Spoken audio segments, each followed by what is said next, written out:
Hi friends, இப்போ நம்ம Pandya sous பார்க்க போகிறோம். பாண்டிய சோஸில் நம்ம குமார் தம்பி உண்மையை ஒத்துக்கிட்டதுக்கப்புறமா பாண்டியன் எடுத்த முடிவு என்னன்னு பார்க்குறீங்களா? பாண்டியனோட அதிரடி முடிவு ஏமா தாலியை கழட்டி அவன் மூஞ்சில் வீசுமா அப்படின்னு சொல்ல, அதுக்கப்புறம் ஒவ்வொரு ஸ்டெப்புக்கும் ஒவ்வொரு பீஜியம் போடுறாங்க.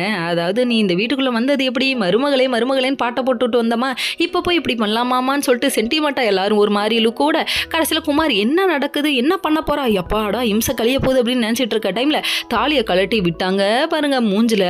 அப்போ பார்க்கணும், ஒரு டைலாக் தான் எனக்கு ஞாபகம் வருது. என்னன்னு பார்க்குறீங்களா? பசங்க படத்தில் உசுப்பேத்தி விடுறதுக்கு 2 பேர் நிற்பானுங்களே கூடயே இருந்துக்கிட்டு, இப்போ பாரு அவனுக்கு கோவம் வரும், சட்டையை கிழிப்பான், பாக்கெட்டை கிழிப்பான், அடிப்பான் அப்படிம்பாங்களே, அந்த மாதிரி ஆயிடுச்சு நம்ம குமாரோட நிலைமை. எல்லாரும் உசுப்பேத்தி விட்டு பிடிச்சி இழுடான்றாங்க. நீ என்ன இழுத்தாலும் நான் நிற்க மாட்டான்டான்னு சொல்லிட்டு கிளம்பி பாண்டியன் கூட வந்துட்டாங்க.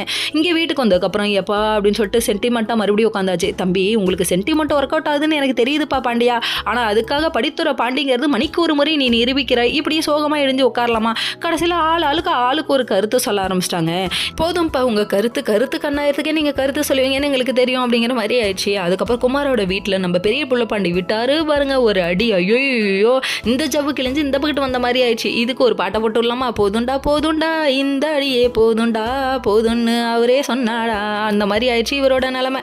கடைசியில் ஏன் அடிக்கிறீங்க, எதுக்கு அடிக்கிறீங்கன்னு சொல்லிட்டு சும்மா கேள்வி மேலே கேள்வி கேட்க, அதுக்கப்புறம் வந்துட்டு ஒரு பொண்ணோட விருப்பம் இல்லாமல் நீ கூட்டு வந்தது ரொம்ப தப்படா, விருப்பத்தோட கூட்டு வந்தேன் நான் நினைச்சா கடத்தி இருக்க நீ என்ன வேலை பார்க்குற களவாணி பயலே அப்படின்னு சொல்லிட்டு கண்ணா பின்னான்னு அடிக்க ஆரம்பிச்சிட்டாங்க.